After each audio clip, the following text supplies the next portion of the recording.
Welcome back. We're still with Meyiwa, chief reporter at Kickoff magazine, talking about Senzo, the loss that we've experienced this week. Now, as I said before the break, a huge amount of support has come through to South Africa from all over the world, from some of the teammates that he's played with, other soccer friendships that he made, and just well-known faces from around the world.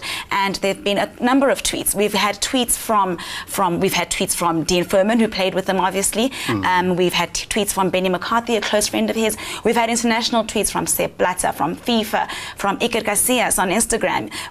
It's been amazing, the amount of support. And as soon as the news broke out, people were tweeting, well-known people we didn't even think were paying attention. Yeah. What does this say about the devastation that we've been blown? Yeah, it doesn't get better than that, in terms of what people have been able to say, on these social platforms.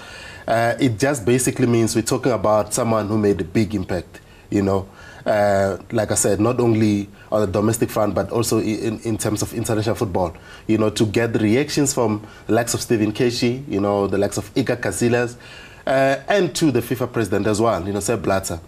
For me, it doesn't get better than that. It just shows you that here's someone who contributed so much, to football, locally and internationally. Now, we touched a little bit on this before the break, but it is a very difficult question. But what I'd like to know, in your opinion, had Senzo been granted a few more years for us to enjoy his talent, in 10 years' time, who would Senzo Meyiwa be? Would he have gone down as one of the greatest legends of South African football? Yeah, you see, I'm not getting ahead of myself when I say Senzo will go down as one of the greatest players, to come from South Africa, and with that in mind, it just simply means that he was very much on the right track. He was going to achieve more, and people, when he was gone, whatever time, people are always going to remember him as one of the greatest players to ever come out of South Africa.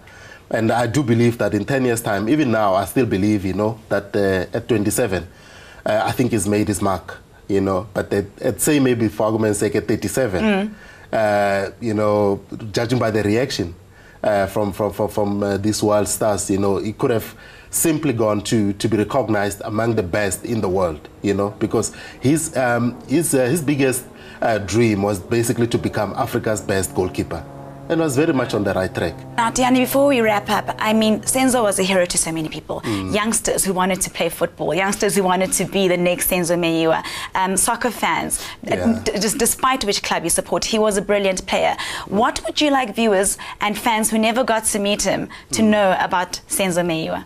It was about patience. Let me just say to the aspiring soccer players, the youngsters there at home, look up to Senzo. Yes, he's gone, but his record is there for all to see. So basically, what you need to do is look at this man, where he's come from. When he started out at Pirates in 2005-2006, he played one game. The next season, he played 25. I remember it was 24 in the league and 1 in the Nedbank Cup, and then he was back on the bench. And I think the next season he played about 8 games.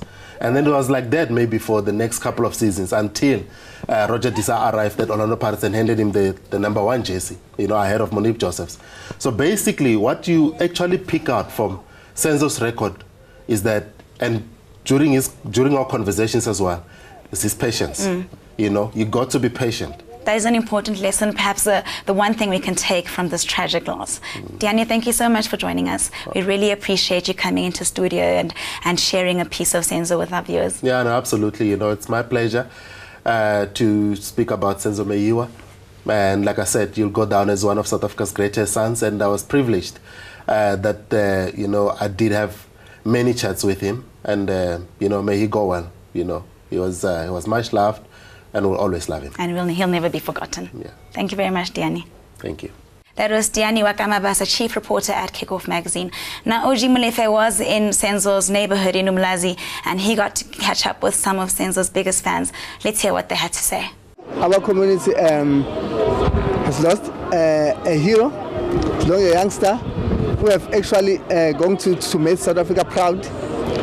Actually, Senzo wanted to play for Bafana Bafana team. He wanted to wear the armband. Actually got that. So I think for him to receive what actually he wanted.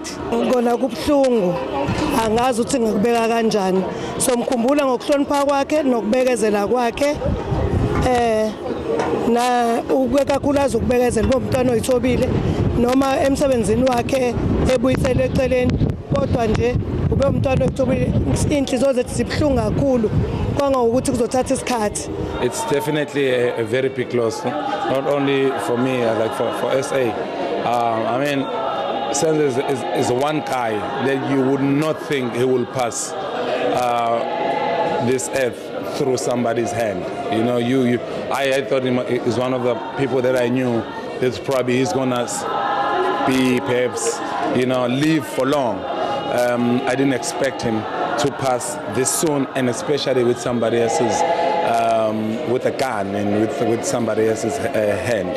So it is really just one of the emotional moments for me, and I'm really sad. I'm really sad. That brings us to the end of the show. We hope that you have gained greater insight into the life and career of this very talented man who has indeed gone too soon. To Senzo's family and friends, we continue to wish you strength, peace and acceptance during this dark time. And to the man himself, we say thank you for the thrill you brought into every South African football fan's life. Rest in peace, Senzo Robert Meyiwa.